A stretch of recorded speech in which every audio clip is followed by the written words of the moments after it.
All right, practice quiz number 1 goes through sections 8.1 and 8.2.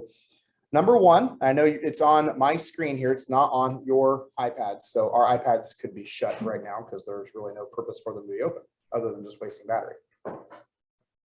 The diameter of a circle is 9 feet. Find its radius. Really? 4.5. 4.5. Yeah. If the diameter, which goes all the way through the circle, is 9, the radius is going to be half of that. So what you would do, if you're not sure how she got that, she did 9 divided by 2. Because the diameter is twice as long as the radius, or you could say the radius is just half the diameter. However you want to say it, you're going to get 4.5. And then unless it's area, all of our labels are just regular units. And there's no area on this particular practice quiz because it's just perimeter and circumference. So we're just going to put 4.5 feet. All right, so we got number 1 down. Number 2, the radius is 3.8. Wants to know what the diameter is.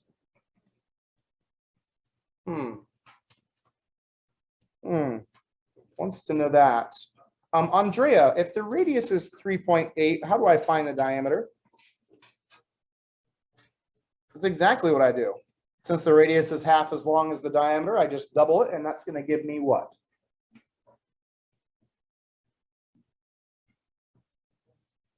.6 label.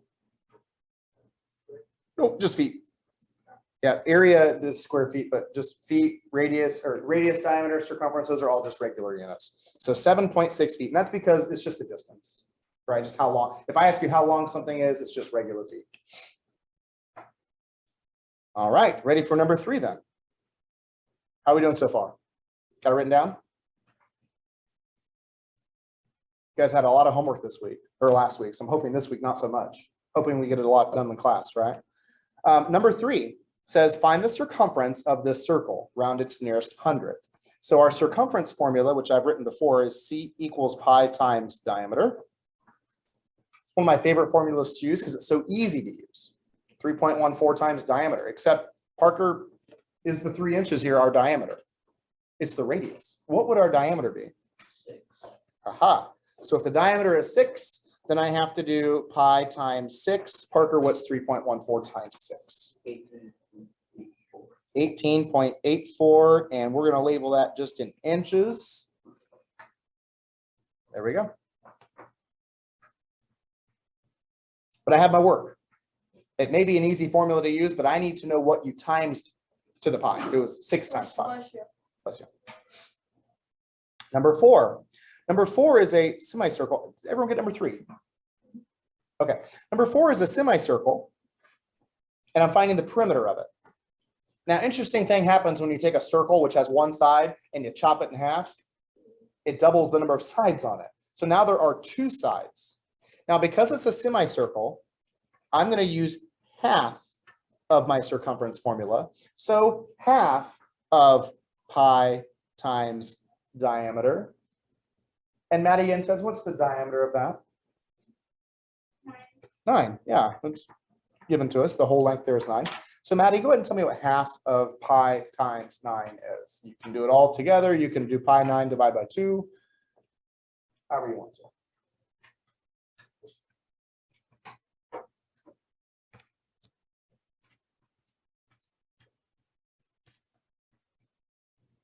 Whoops. There we go. That's what I got, 14.13. If you're getting something else, maybe you're using the pi button if you're getting something close. Is anyone using the pi button here? Okay, you guys are getting 14.13.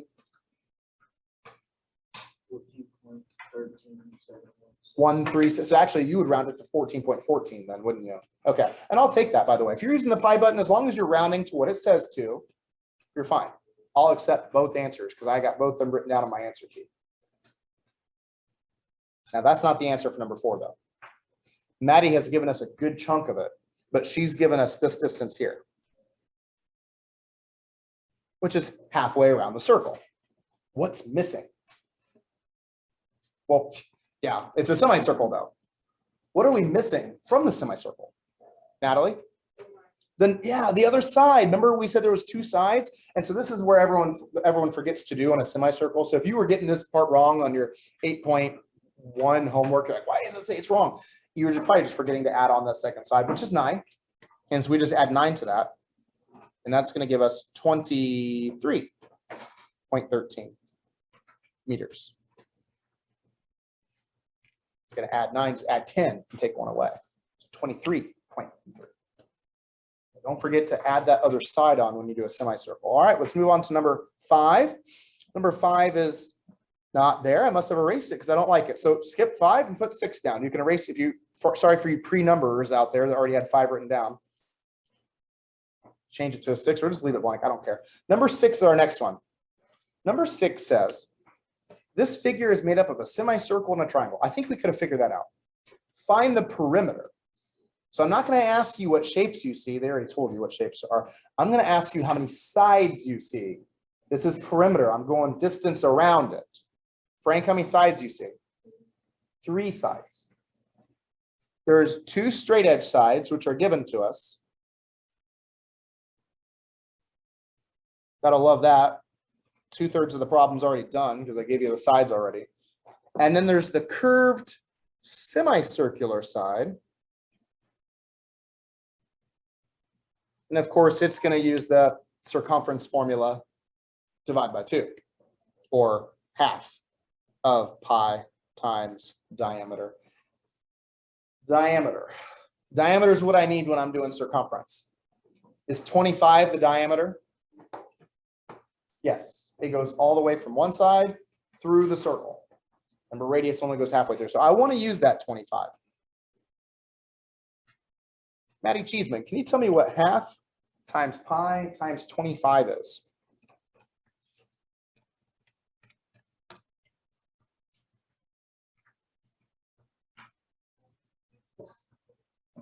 All right, 39.25.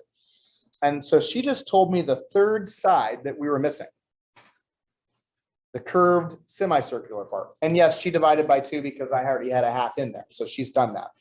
Now we add the other 2 sides that were given to us, the 7 and 24, which by the way makes 31. What do you get for the total distance around this shape, Lainey?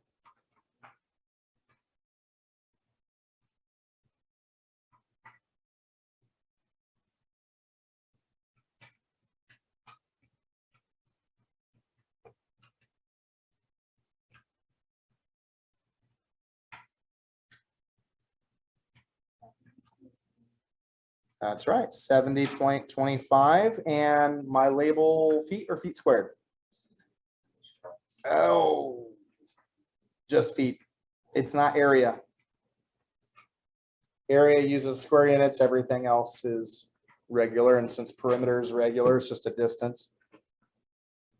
I'm just going to use feet then. All right. We've got number 6. Can I move on to number 7? I'll take number 6 off the screen. Okay. Number 7. I feel like we keep getting this shape. With the track problem that we did, it's very similar to this one. The figure is made up of a square and 2 semicircles. Find its perimeter rounded to the nearest hundredth again. So how many sides do you see on this? 4. There's a straightaway side up here.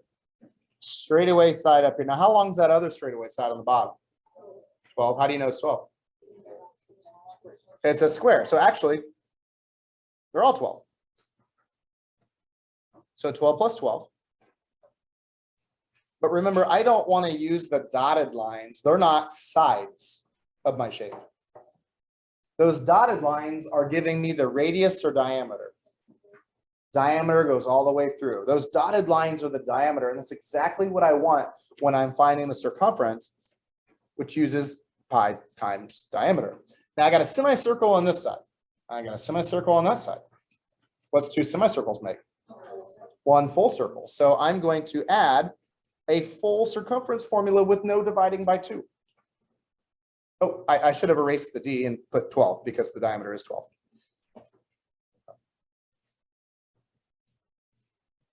Pi times 12. Addison, what's pi times 12?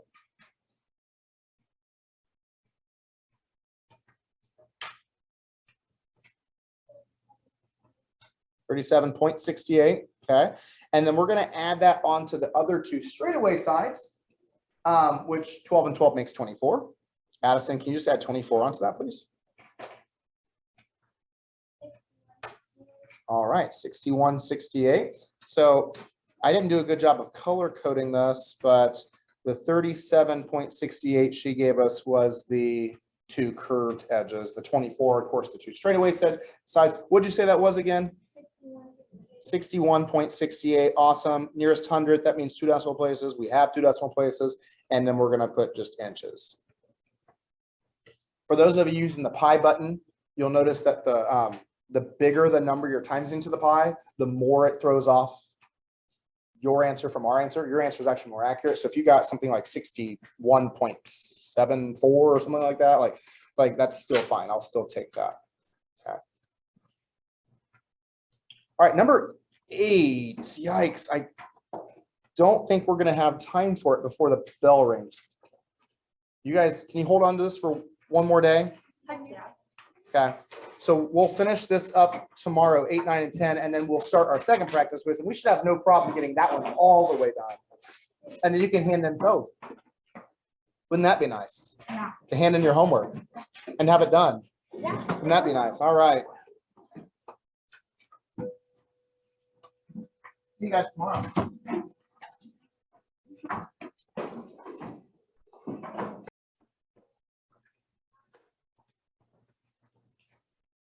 All right, so we left off number 8 here. Number 8 says the circumference of the smaller circle is 20% the circumference of the larger circle. Find the circumference of the larger circle rounded to the nearest tenth.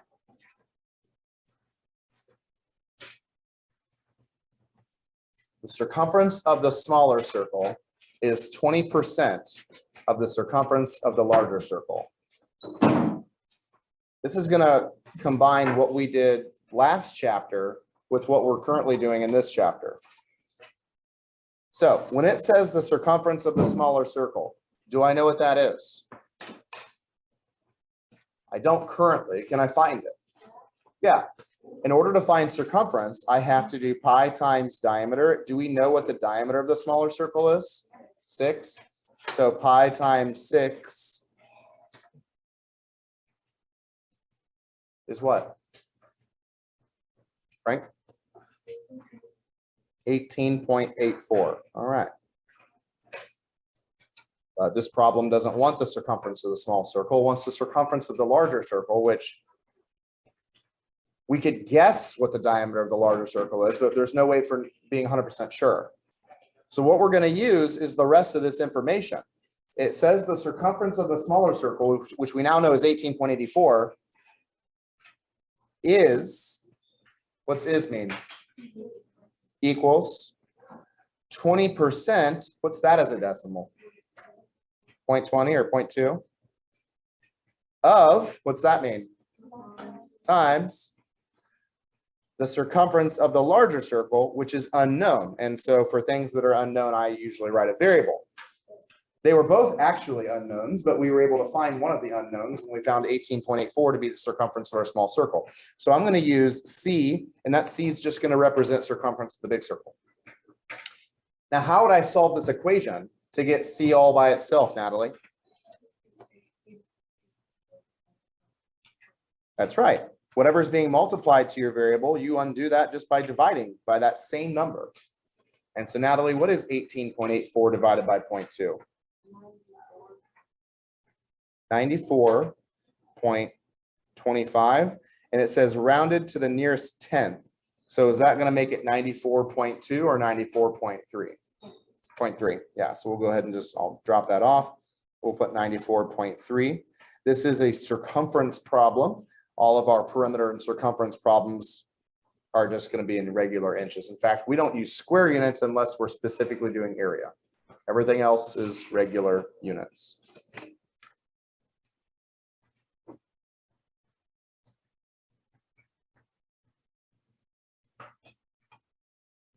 Oh, hold on a second.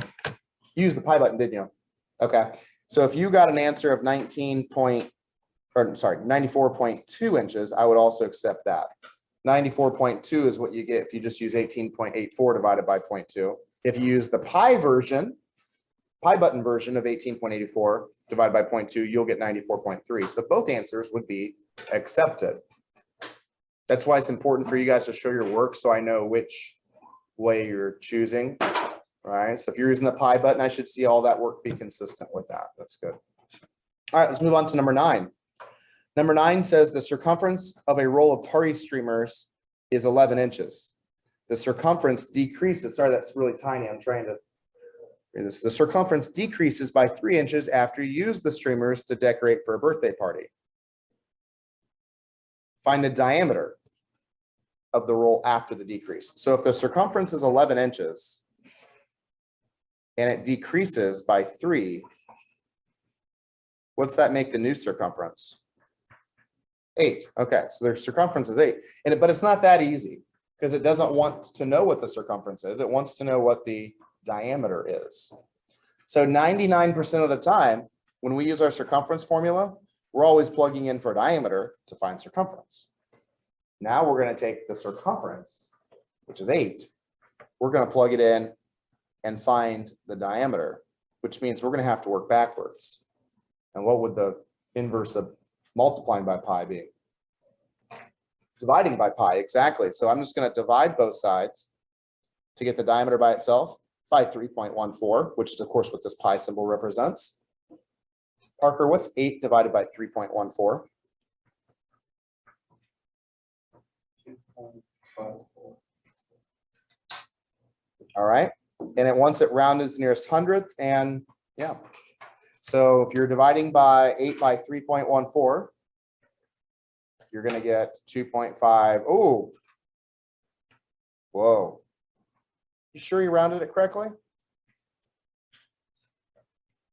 Looks to me like it's 2.547, which changes this because what's the 7 going to bump the 4 to? A 5. Yeah, so remember when you round to 2 decimal places, you have to peek at that 3rd digit to see if that's going to bump it up. Now, if you use the pi button, you're going to get, well, also 2.55 actually. Just know that when I do my calculations on the screen up here, I'm always using 3.14. If you're using the pi button, you should get something very, very close to what we're getting. Okay, but I'm not going to do both. I don't want to double my work. I'm not going to do both problems each time. I don't have time for that. Now, when I label a diameter, I'm just using regular units. Everything was labeled in inches. So whether it's radius, diameter, circumference, or perimeter, they're all lengths. I just use inches, meters. I use regular units. It's not square units unless I'm doing area. Now, our last problem is number 10.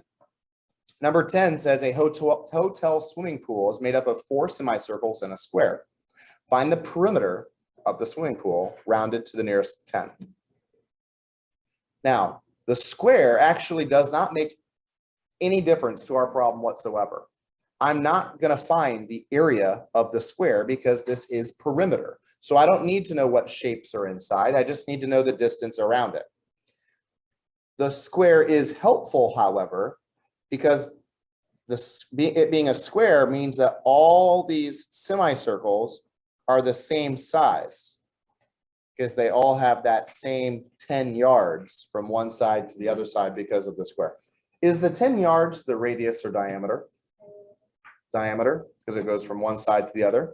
So if I'm finding the circumference around these pools, well, the one pool, and I see that I have 4 semicircles, how many full-sized circles is that?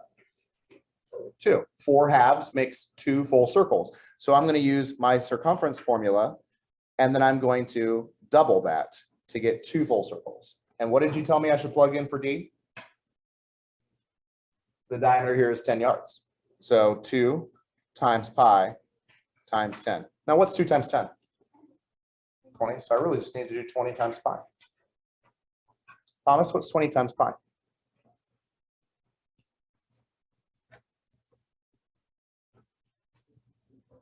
All right, 62.8. It wants us to round to the nearest 10th. That's 1 decimal place, and we have 1 decimal place, so we are good to go. We're going to label this as yards or yards squared. Yards. Yep, it's just a length around the pool. All right, that's it. make sure your names are on your papers. If you were here yesterday, if you're ready to hand this in, you can pass it forward. Yes.